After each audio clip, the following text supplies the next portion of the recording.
The latest release from the Rippaverse has arrived. It is an anthology comic book known as the Rippazine, and I am here to give my honest review. Cause I've been living life right like I could just die any minute. Going for a ride down the side.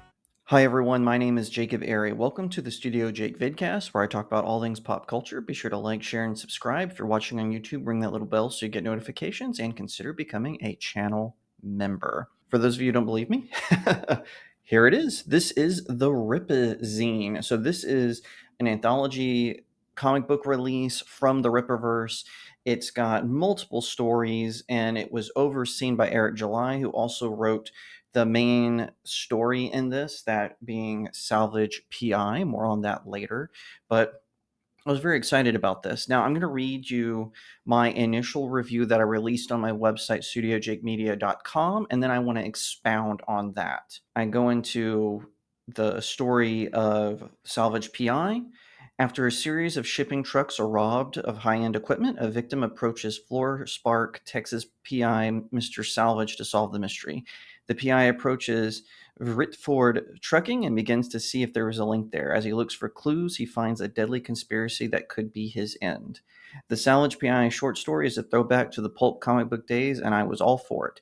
Salvage is sleek, smart, and cool. Eric July penned the script, and Bart Sears handled the artwork. They did a fantastic job bringing the story to life. Count me in if this is a sneak peek at a future character within the Rippaverse. Of course, Thorpazine did not just have this short story. Since I got the collector's edition, I was also treated to bonus material, including epic interviews. Legendary writer Chuck Dixon, iconic Superman actor Dean Cain, and acclaimed writer Mike Barron were interviewed by the Soska sisters. They also teased several characters in the form of fictional adverts for the characters, like Blood Ruth, who was featured in the second issue of Isom, and will soon get her own spin-off, plus previews of other Rippaverse releases, and most of those have already come out. So Isom 1, Isom 2, Alpha Core 1, Yaira 1. These are just a few of the bonus materials. I did not even touch on the interviews with some of the Rippaverse team. It was an all-in-one fun time, and I hope that we get a sequel. The Rippazine is the perfect way to pitch ideas and tease the fans with even more. I enjoyed it and got a glimpse into what is coming and appreciate what has been released. With Gooding, the Polymath coming next, this was a good preview, and I am excited for the Rippaverse. And it's true, I have not been excited for comic book releases in a very long time. Very rarely do I get excited, even sometimes within the indie space. We see all kinds of really cool releases, or they'll have like really great covers, but then the inside is terrible. But for now, I would like to say just how much I enjoyed the Rippazine. It was smart, it was sleek, it was a really good story. I love this cover, by the way. I am so glad. I was going back and forth whether I should get the regular edition or get the collector's edition. I'm so glad I did. This cover is incredible, and it's nice and glossy. You can see it reflecting on my little ring light there. It's very, very cool. I like how this looks. This character was really neat. Eric July did a good job writing the story, and his artist Bart Sears did a great job of drawing it. I was very impressed with what they have, and also I was really glad to see the interviews. Like I said, I'm a big Mike Barron fan. He did amazing with The Punisher.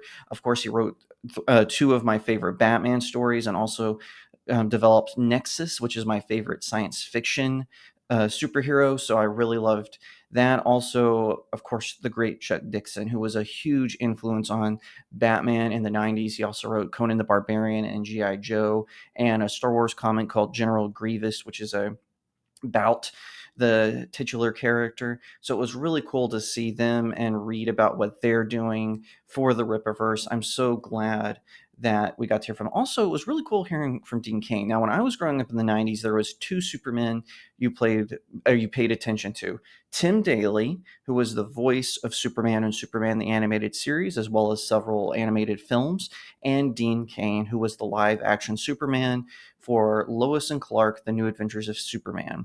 It was a fantastic series. He really captured the truth, justice, and the American way. And of course, he was featured in a comic from Big Man Comics, Dean Cain, All American Spy, I think is what it's called. He was great in that.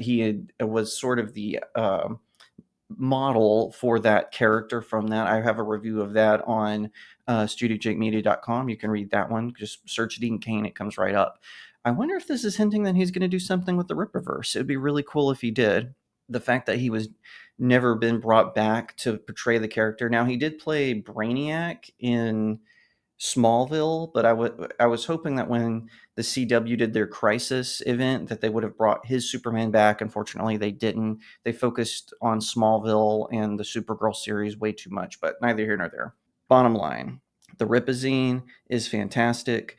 I'm looking forward to the stuff that it previews in here. It's only going to get better from here. I am so excited for the Rippaverse. I think it's going to just continue to expand and grow. Now, their first few campaigns all were $1 million. Not all of them are going to make $1 million. I hope they do, but not all of them will. But I do think with everything that's coming down the pike, we're going to see more growth. We're going to see further growth.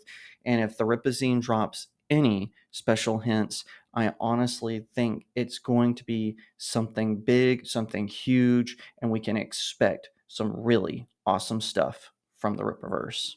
If you like that video, be sure to give it a like, share it out to all your friends, leave me a comment on what you think, and subscribe. If you're watching on YouTube, ring that little bell so you get notifications whenever I drop a new video, and consider becoming a channel member. But if you're even watching on YouTube, but also on Rumble, Odyssey, and BitChute, and you're like, hey, I don't want to support you through big tech, no worries.